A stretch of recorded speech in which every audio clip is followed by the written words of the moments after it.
Kumusta mga kaboxing? This is Boy Kalawang TV. So update lang po tayo mga idol sa paparating na laban ni Prince Albert Pagara ngayong pong darating na Sabado, June 15, nagaganapin sa lugar ng Iloilo. At kakaharapin nga po ni Albert Pagara ang Chinese boxer na si Akateleti Yelijan.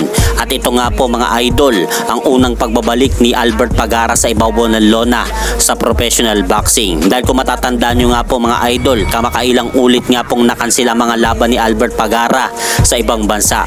At kung sakali maging matagumpay nga po sa laban na ito si Albert Pagara, ito nga po ang magbabalik sa kanyang pangalan sa larangan ng boxing.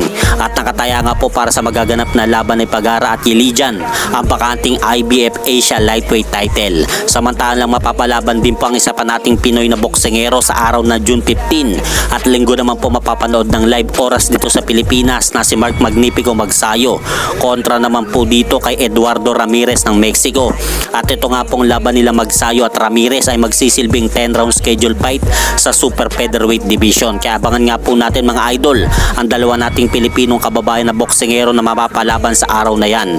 Samantala mga kaboxing, may lumabas nga pong balita na lalabanan ni pambansang kamauman ni Pacquiao itong si former WBA lightweight world champion Mario L. Azteca Barrios para sa titulong WBC World Welterweight title. At ayon pa nga po mga idol sa balitang lumabas na ito, baka mangyari nga po ang laban nila Manny Pacquiao at Mario Barrios sa buwan ng Nobyembre o Disyembre ngayong taon.